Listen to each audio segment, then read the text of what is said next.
Christina, this is a 2016 Odyssey LX. This is the entry-level Odyssey. And there's an awful lot of equipment in here that takes some getting used to. When you look at this area here and you haven't been here before, this probably is very overpowering. So I'm going to break it down for you so it's less overbearing. Okay. This would be the mid-screen for information up here. The comfort control system, AC system. This would be sound and other entertainment area. This would be information and how you get into the car to make changes. Down here would be the CD player to play the rear DVD system.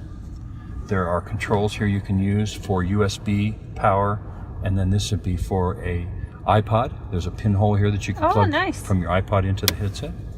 Then this is a cool box down here, and this is not really a refrigerator, but it's a cool box. The system shunts cold air into the box to keep whatever's in there cool already. You could feasibly put plastic ice in there and keep it colder yet if you wanted to. So back up to the air conditioning system. When you start in the air conditioning system, there's a sync button, on and off, mode, fans up or down, AC, front vent system, rear heated glass, and right and left heated mirrors.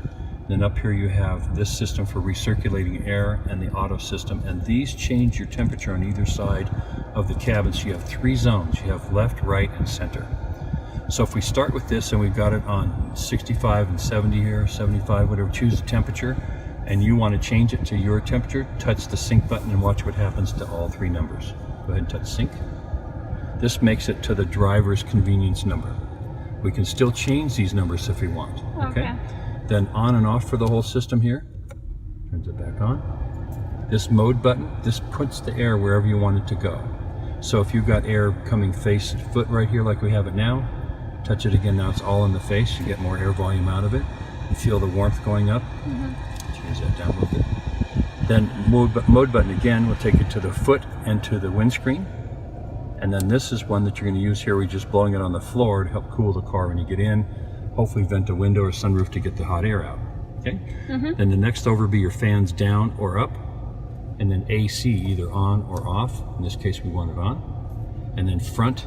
Now there's an air box up here and buried in the system. And so when you have air moving around in the car, there's different veins that work in these boxes. So depending on where we put the air, those veins would open doors to shunt the air here. When we touch this button, now we're putting all that air onto the windshield. So it's a quick way to vent the hot air or cool air onto the windshield depending on the temperature to blow away the mist. Over here would be the rear heated glass. When you look towards the rear, you see the glass in the back has wires in it.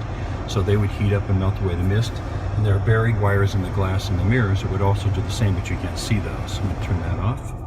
This system here would be the closed cabin system or recirculation. So when this is lit up, you've now closed the cabin and you're recirculating, cooling, heating the air in the car. When you have this off, you're taking air from outside the windshield in through this big air box we described. It's being cooled, cleaned, and heated, whichever, and spread out through the car.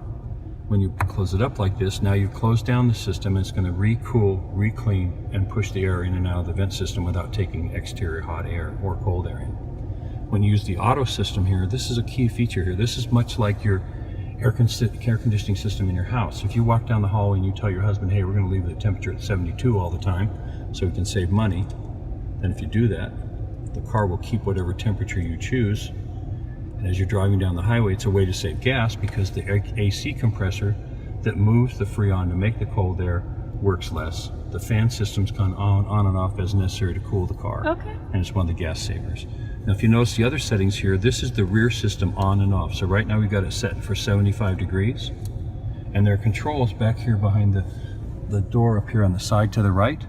And these controls the back occupants can use to change the air, temperature, fan speed, whatever. However, if you've got little kids, we can lock them out. So if we hit this lock, no, those controls won't work. Nice.